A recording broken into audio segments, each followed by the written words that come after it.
Bienvenue dans ce nouveau chapitre de notre thème 3, corps humain et santé, l'approvisionnement des organes en dioxygène, avec en première partie l'air et les mouvements respiratoires.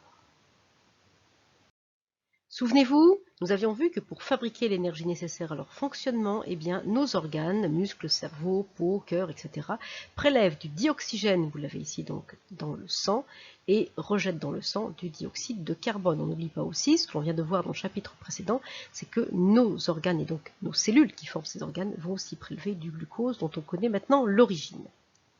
On voit que le sang qui arrive à l'organe est riche en dioxygène et il en repart par contre riche en dioxyde de carbone et plus pauvre en dioxygène. Donc ça met bel et bien en évidence, rappelez-vous dans la toute première partie du corps humain et santé, des échanges entre le sang et les organes.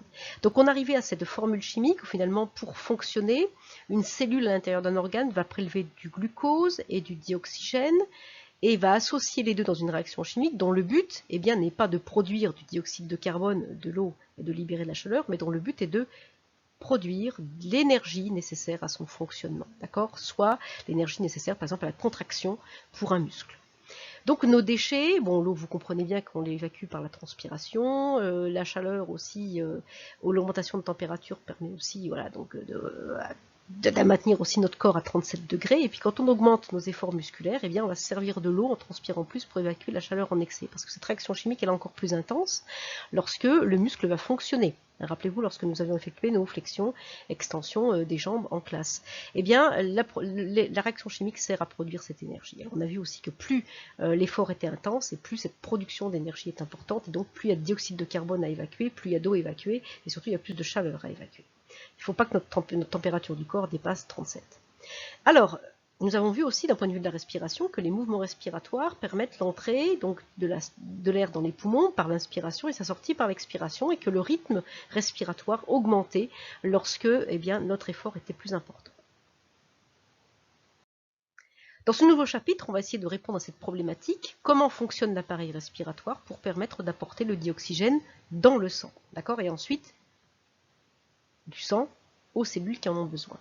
On va émettre une hypothèse, on va supposer, ou on va penser que le dioxygène entre lors de l'inspiration, donc dans l'air inspiré, qu'il fait partie de l'air inspiré, et qu'ensuite les échanges ont lieu entre l'air et le sang dans les poumons. Donc on va essayer de voir le rôle très important de notre appareil respiratoire. On va avoir 3 pistes d'investigation, on va essayer de prouver, c'est ce qu'on va faire aujourd'hui, que l'on prend bien le dioxygène dans l'air inspiré et qu'on se débarrasse de notre dioxyde de carbone dans l'air expiré. D'accord? Donc attention à la problématique, cette piste d'investigation, vous ne les écrivez pas, puisqu'il n'y a pas le petit logo à côté. Dans une deuxième vidéo, on essaiera de connaître le trajet de l'air une fois rentré dans le corps, donc aussi l'aspect de notre appareil respiratoire. Et enfin, dans une troisième vidéo, on essaiera de vérifier que les poumons sont bel et bien le lieu des échanges entre l'air et le sang, donc on regardera le poumon d'un peu plus près. Là, vous commencez à écrire puisqu'il y a ce logo, donc on est en 5e, le thème numéro 3, corps humain et santé, chapitre 2. Quel est l'approvisionnement des organes en dioxygène?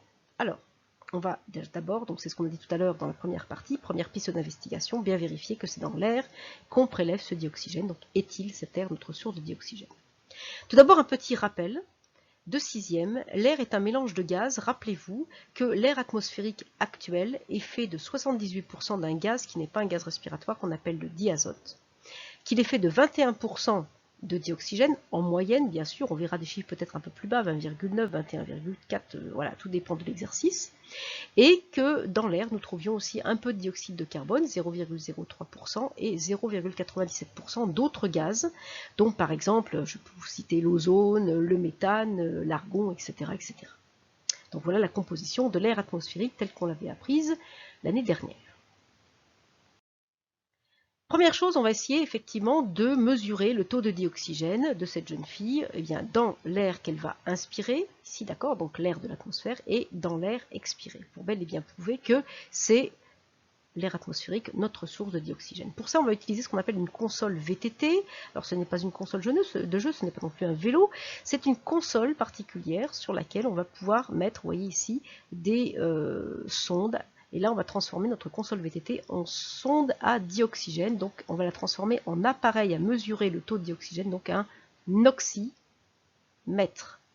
D'accord? Donc, j'ai transformé ma console VTT en oxymètre en mettant des petites sondes. Donc d'un côté, je vais pouvoir récupérer le taux de dioxygène dans l'air inspiré, et de l'autre côté, je vais pouvoir récupérer le taux de dioxygène dans l'air expiré par la jeune femme. 4 questions dans cette première partie. D'abord, donner à partir du document le pourcentage de dioxygène dans l'air inspiré par la jeune femme, puis donner le pourcentage de dioxygène dans l'air expiré par la jeune femme, enfin calculer la différence entre les deux, et donner votre avis, qu'est devenu le pourcentage de dioxygène manquant. Vous arrêtez la vidéo, vous répondez aux questions, et on se retrouve pour la correction. Correction des questions. D'après mon document, l'air inspiré contient 20,9% de dioxygène, c'est ce que je trouve donc ici, 20,9%. Le pourcentage de dioxygène dans l'air expiré par la jeune femme, et bien d'après mon document, il n'y a plus que 16,2% de dioxygène dans l'air qu'elle rejette lorsqu'elle expire. Ça me fait une différence entre les deux que l'on peut calculer très facilement. Cette différence est là, 20,9 moins 16,2, ça me fait 4,7%. J'ai donc 4,7% de dioxygène en moins lorsque on expire. À ton avis, qu'est devenu le pourcentage de dioxygène manquant? Écoutez, je vois qu'il manque 4,7% de dioxygène dans l'air que je rejette, donc j'en déduis parce que j'ai gardé ce dioxygène dans mon corps, c'est-à-dire que je m'en suis servi, il m'est utile. Maintenant, de la même manière, on va essayer de montrer qu'effectivement, il y a bel et bien, donc, un rejet de dioxyde de carbone dans l'air lorsqu'on expire. Alors pour ça, on va utiliser un réactif que vous avez déjà vu avec M. Jusselin, qu'on appelle l'eau de chaux. L'eau de chaux, au départ, est limpide, c'est ce que vous avez ici, et dès qu'on le met au contact du dioxyde de carbone, il devient trouble. Donc c'est un réactif chimique qui permet de mettre en évidence la présence de dioxyde de carbone. Vous avez deux jeunes filles, une qui va tester la présence ou la non-présence, on verra, de dioxyde de carbone dans l'air qu'elle va expirer. Donc elle va souffler avec une paille dans un verre. Voici donc le résultat de son expérience. La deuxième jeune fille a aspiré de l'air atmosphérique donc avec une seringue, et donc elle est en train d'injecter l'air de l'atmosphère au contact de l'eau de chaux, et voilà le résultat de son expérience ici. 5 questions pour cette partie. Petit a, décrire l'aspect du bécher, c'est-à-dire de l'eau de chaux, dans lequel la jeune fille a soufflé. Donc vous dites ce que vous voyez, décrire. Interpréter le résultat obtenu, vous dites pourquoi on obtient ce résultat. Ensuite, décrire l'aspect du bécher dans lequel la jeune fille a injecté l'air de l'atmosphère. Donc là, vous dites ce que vous voyez. Interpréter le résultat obtenu, pourquoi j'ai ce résultat. Ensuite, conclure sur l'origine du dioxyde de carbone dans l'air expiré. Alors, vous répondez aux questions. Et puis ensuite, on revient ensemble pour la correction. Correction. Dans le premier cas, regardez, la jeune fille a soufflé dans le bécher contenant l'eau de chaux. L'eau de chaux est devenue trouble. Donc c'est ce que je vois. J'en déduis que l'air expiré contient assez de dioxyde de carbone pour provoquer la réaction. Donc on a la formation d'un précipité avec l'eau de chaux. Donc il y en a assez, il y en a suffisamment. Donc j'en ai suffisamment dans mon air expiré pour que ça crée une réaction. Ensuite, pour la jeune femme qui teste donc l'air atmosphérique, eh bien je vois que mon eau de chaux, regardez bien, est restée limpide. Donc l'eau de chaux est restée limpide, c'est ce que je vois. Qu'est-ce que j'en déduis? J'en déduis que l'air inspiré contient pas assez de dioxyde de carbone pour pouvoir provoquer une réaction. Rappelez-vous, il y en a 0,03%, donc c'est normal qu'il n'y ait pas de trouble qui apparaisse. Qu'est-ce que je peux conclure? J'en conclus que l'air a été, lorsqu'il ressort de mon corps, ici, lorsque je le rejette, eh bien, je vois un trouble, donc ça veut dire qu'il a été, cet air, enrichi en dioxyde de carbone au cours du passage dans mes poumons. D'accord? Donc ce dioxyde de carbone a été produit par le corps. C'est moi qui l'ai produit, parce que lorsque je souffle, je provoque une réaction avec l'eau de chaux, donc il y a beaucoup de dioxyde de carbone dans l'air que je rejette. Si je fais une petite conclusion sur les deux expériences, qu'est-ce que je vois? Je vois que déjà l'air inspiré n'a pas du tout la même composition que l'air expiré. On le voit très très bien dans le tableau ici. Il y a des gaz pour lesquels ça ne change pas. Par exemple, pour le diazote, j'ai toujours autant de diazote dans l'air que j'inspire ou dans l'air que j'expire. Donc ce n'est pas un gaz qui participe à la respiration. Les gaz rares, c'est pareil. J'ai toujours 0,97% de gaz rares dans l'air que j'inspire et dans l'air que je rejette de mon corps. Ce qui va changer, ce sont les taux de dioxygène. Ce taux va passer de 21% à 16%, donc je vais avoir une chute très importante du taux de dioxygène. Ici, on a 5%. On avait calculé précisément 4,7 dans le cas d'une personne qui a une activité normale, pas dans le cas d'une activité physique, encore très gourmande en dioxygène. Le taux de dioxyde de carbone change aussi, il passe de 0,03% à 5%, donc j'ai une augmentation. J'enrichis l'air expiré en dioxyde de carbone, donc je m'en suis débarrassé. En fait, j'ai prélevé du dioxygène et je me suis débarrassé de mon dioxyde de carbone. Vous pouvez calculer dans votre tête le pourcentage de dioxyde de carbone que l'on a rejeté, donc 5 moins 0,03. Donc qu'est-ce que je peux écrire? Que le passage de l'air dans mes poumons a modifié les taux de dioxygène et de dioxyde de carbone. Donc l'air expiré, l'air donc que je rejette de mes poumons, sera donc moins oxygéné et plus riche en dioxyde de carbone. Moins oxygéné et plus riche en dioxyde de carbone. D'accord? Le diazote n'est pas du tout un gaz respiratoire et les gaz rares non plus. Le bilan de cette première partie, mon organisme réalise des échanges avec l'air atmosphérique, il prélève du dioxygène dans l'air inspiré et rejette du dioxyde de carbone dans l'air expiré. Donc j'aurai un air qui va rentrer dans mon corps riche en dioxygène et pauvre en dioxyde de carbone, il va en ressortir plus riche en dioxyde de carbone, je m'en débarrasse, mais appauvri en dioxygène, j'en ai gardé. Et rappelez-vous que dans l'air inspiré et l'air expiré, j'ai toujours mes 78% de diazote et mes 0,97% de gaz rare. Alors, comment fait-on pour renouveler cet air riche en dioxygène et comment fait-on pour renouveler aussi pour rejeter notre dioxyde de carbone? Eh bien, on va effectuer ce qu'on appelle des mouvements respiratoires. Regardons ce mouvement respiratoire chez un jeune garçon, ici, qui fait à la fois une inspiration puis ensuite une expiration. Vous voyez qu'il n'a pas du tout la même position.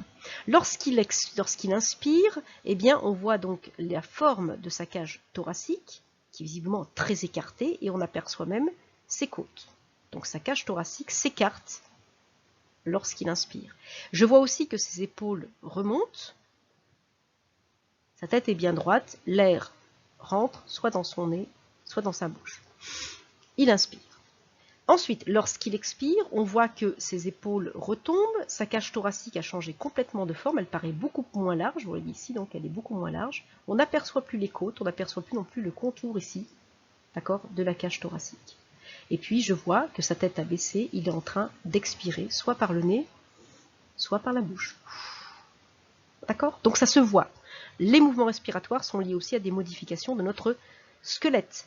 D'accord? Mais attention, les os du squelette ne peuvent pas bouger tout seuls. S'ils bougent, s'ils se déforment, c'est parce que les muscles qui sont entre les côtes, donc les muscles intercostaux, d'accord, vont soit se contracter, soit se relâcher. On verra qu'il y a un autre muscle qui intervient. On va le voir tout de suite dans les radiographies.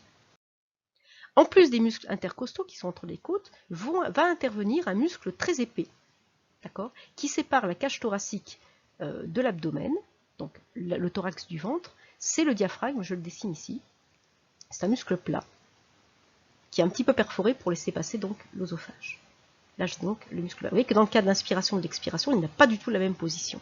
Dans le cas de l'inspiration, ce diaphragme, lorsqu'il se contracte, il va s'abaisser.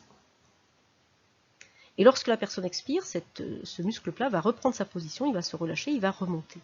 Donc quand on sait que les poumons qui sont en noir sur l'image sont vraiment collés contre la cage thoracique et collés contre le diaphragme, donc dès que la cage thoracique se déforme ou que le diaphragme bouge, ça va tirer sur les poumons ou ça va comprimer les poumons. On comprend mieux comment on fait pour le remplir d'air, les remplir d'air et les vider de l'air. Et bien au moment de l'inspiration, les muscles entre nos côtes vont se contracter, donc ce qui va écarter la cage thoracique, elle va devenir plus large.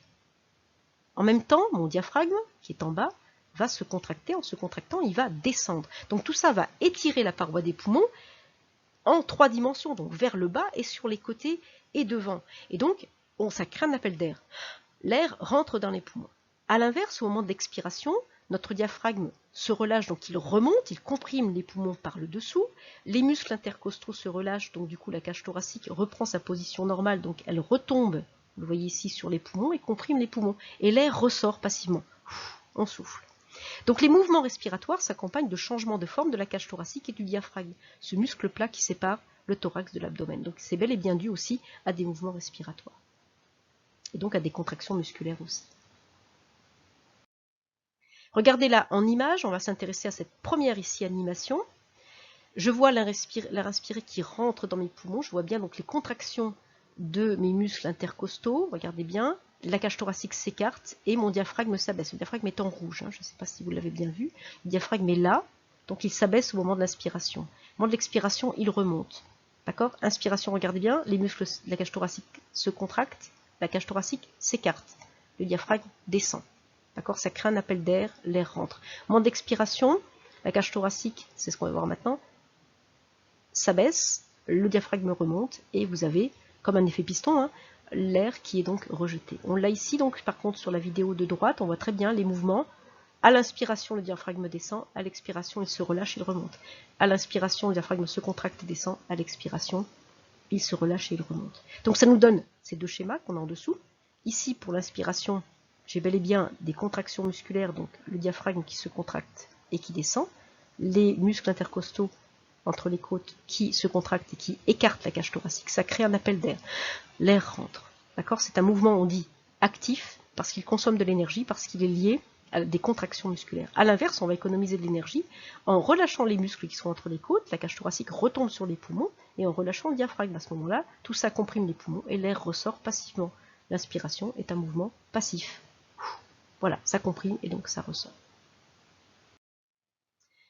Un petit bilan.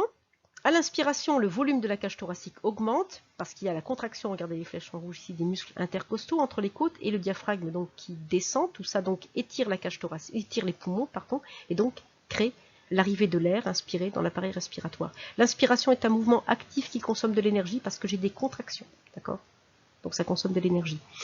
À l'expiration, à l'inverse, eh bien, j'ai mes muscles qui se relâchent. Donc du coup, la cage thoracique retombe. Et puis mon diaphragme reprend sa place, y compris mes poumons par-dessous. À l'expiration, le volume de la cage thoracique diminue, les muscles se relâchent, le diaphragme aussi, les poumons sont comprimés et ça provoque le rejet de l'air. L'expiration est un mouvement respiratoire passif. Voilà. Et ça, vous le faites sans... Dans une respiration qu'on dit courante, vous n'avez qu'un demi-litre d'air qui sort et qui rentre, c'est quand vous avez une activité normale, et bien tout ça, vous n'avez pas besoin d'y penser. Par contre, vous avez la possibilité de faire une inspiration forcée si vous le voulez, et une expiration forcée si vous le voulez. D'accord? Donc on a quand même le contrôle volontaire sur ces mouvements réflexes, d'accord, d'inspiration et d'expiration. Ce qui est plutôt quand même utile. Le bilan global pour cette partie, la ventilation pulmonaire, ce qu'on appelle la respiration pulmonaire, quand vous faites, eh bien c'est tout simplement le renouvellement de l'air contenu dans les poumons par l'action des muscles respiratoires. Donc rappelez-vous les muscles intercostaux entre les côtes, pardon, et puis donc le diaphragme. Et c'est ce diaphragme qui joue principalement le rôle. Eh bien, elle va se faire en deux temps, cette ventilation, cette respiration pulmonaire, par l'entrée de l'air dans les poumons lors de l'inspiration et la sortie de l'air lors de l'expiration. Donc ça, c'est formidable. Ça veut dire que finalement, l'air, c'est notre source de dioxygène, qu'on a des mouvements réflexes d'inspiration et d'expiration qui nous permettent de renouveler un demi-litre d'air à chaque fois dans une respiration courante, normale. Mais dès que j'ai besoin d'avoir plus de dioxygène ou de rejeter plus de dioxyde de carbone, je peux inspirer plus fort, expirer plus fort, ou je peux modifier le rythme de l'inspiration, de la respiration, de l'expiration, c'est-à-dire de cette ventilation pulmonaire qui s'adapte à l'effort et aux besoins. Voilà, donc l'air est bel et bien notre source de dioxygène et on a tout ce qu'il faut au niveau de notre corps pour le renouveler et nous approvisionner correctement. Rien n'est fait au hasard. Alors j'espère que cette vidéo rapide vous a plu. Il y avait un petit exercice qui n'était pas très difficile. Je vous dis à bientôt. Et puis surveillez bien aussi donc la petite vidéo de la manipulation si vous souhaitez la faire. À bientôt pour la deuxième partie dans laquelle on étudiera le trajet de l'air à l'intérieur de l'appareil respiratoire. À bientôt.